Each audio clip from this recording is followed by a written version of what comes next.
И тези две видеа са готини, но това също е insane. Аз сега да отидем да реагираме на Twizzler. Сега да видим, той също прави стрим. Окей, той реагира на друго. Няма значение. Сега. Да видим. Заглушил. Не съм се заглушил. В момента не съм заглушен. Може би трябва да си пуснеш звука от... Да, ето тук долу. Ако не е пуснат, но не съм заглушен. Така. Това видео е доста добро. Сега.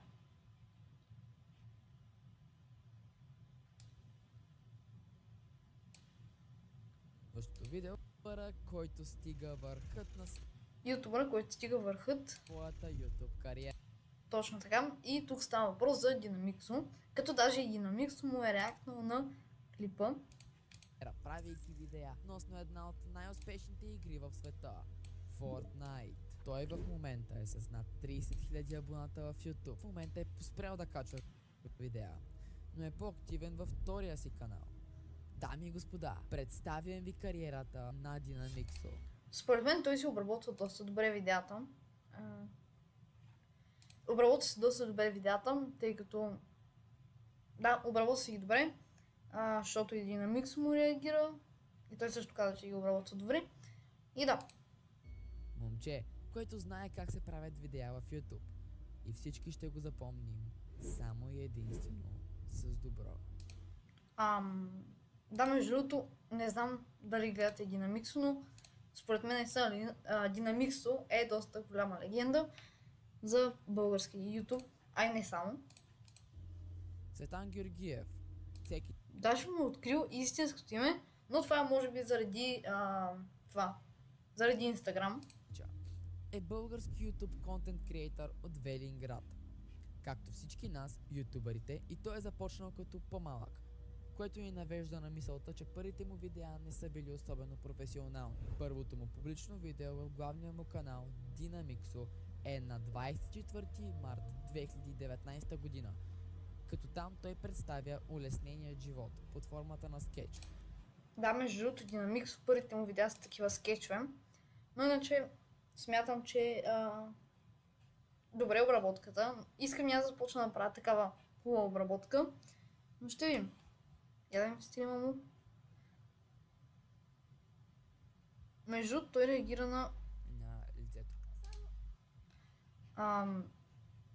На канали на негови последователи. В момента слага за тогава готини ефекти. След 2 години пауза или просто си е изтрил видеята. По-възможно е второто, защото когато започнеш YouTube, ти продължаваш да го правиш, защото се отказваш още в началото. Но иначе да. Само можем да спекулираме. Ние виждаме в канала му следното видео, където той просто играе Valorant.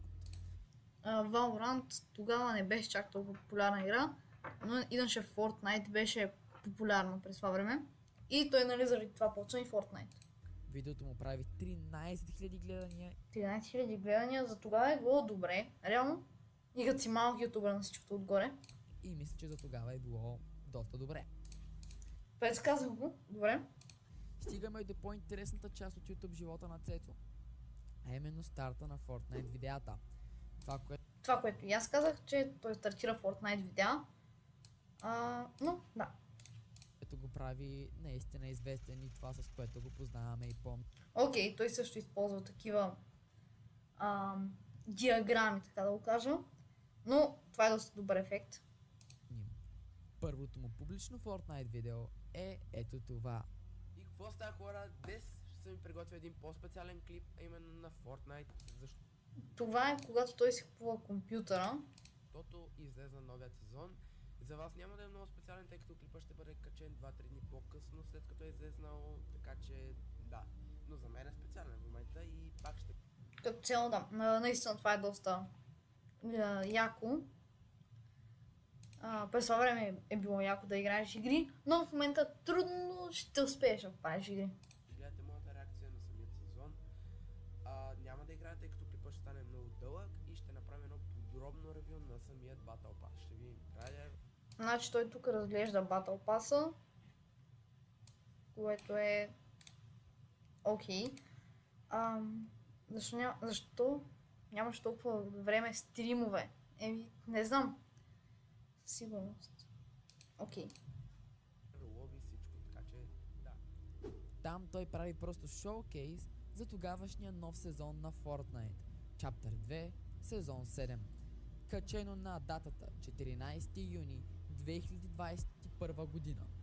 Това клипче му носи 20 000 гледания, но според мен тогава е имало по-малко гледания, в момента има толкова гледания.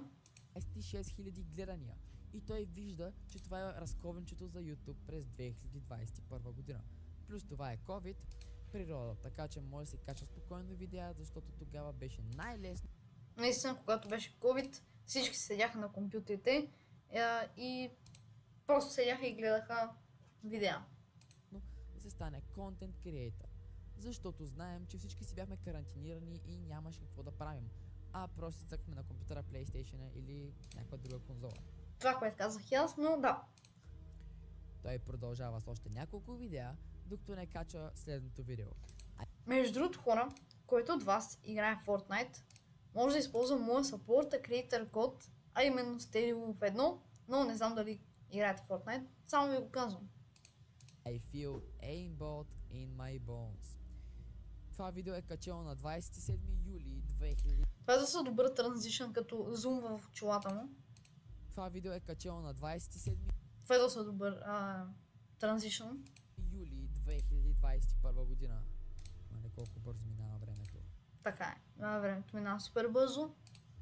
То му изкарва повече от следните 142 000 гледания. Пак казвам, за тогава може би е било по-малко гледания, но в момента наистина със сигурност има повече гледания. Което просто е вау. Убеден съм, че това му докарва супер много абонати и часове гледания и други подобни. В бъдеще, да. Мисля, че точно тогава той разбра, че всъщност започва да става доста по-популярен. След това следват някои видеа на Forza Horizon 4. Те сигурно не са събрали много гледания, не съм гледал тези видеа, но със сигурност няма да са му събрали. Които не вземат гледанията, които той би трябвало да Казах го. иска, щом едно от миналите му видеа има над 100 000 гледания, I guess. Докато не стигаме до оригинала на поредицата му 100 типа, които ще ви направят по-добри в... Това видео наистина беше избухнал, даже и той, когато направи видеото как да станеш известен Fortnite ютубър, беше го казал това видео и че трябва да са различни заглавията и тъмнелите, за да не се бъркат хората. Fortnite. Това наистина е интересно видео и мисля, че може да го цъкнете, ако все още не сте го гледали. Та видеото изкарва над 170 000 гледания и е качено на 11 септември 2021 година. Следват още няколко видеа под формата на поредичка, които изкарват също не лоши гледания. Да, аз говорих за тези видеа вече. Те са 101 типа, 102 типа, които казах аз. Но все тая. Хора, пръснете лайк бутона и се абонирайте за канала, ако все още не сте. Сега ще ви кажа какви са статистиките на канала. Не статистиките, ами колко абоната сме. Само трябва да погледна. Той продължава да качва видеа, като те варират от 14 до 50 000 гледания. В тях не включваме най-известните му, защото ще говорим сега.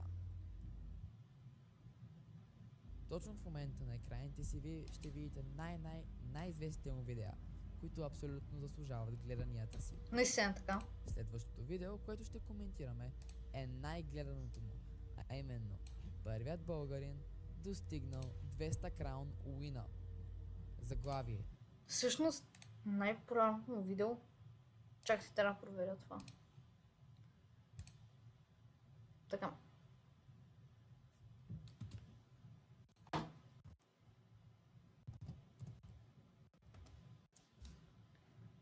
Значи... той също е на стрим в момента, де. Но най-популярното му видео... Това е наистина най-популярното. Аз мислех, че е tryhard в действие. Добре? Thumbnail. Всичко е просто топ. И то прави страхотните 230 000 гледания. Това е супер. Много гледания. И според мен заслужава гледанията, тъй като се е борил доста за тези гледания, за да направи 200 краун уина. Като е качено на 31 януари 2022 година. Това е точно след рождения ми ден. Яко. Тоест, можем да кажем, че времето, в което е бил най-популярен, абсолютно е през 2021 и 2022 година. Нищо, че аз лично го гледам супер много през 23-та. Стигаме и до последното. Да, той Твизър май се вдъхнови от него, тъй като и той правеше Fortnite контент, ако не се лъжа. Сега ще погледнем.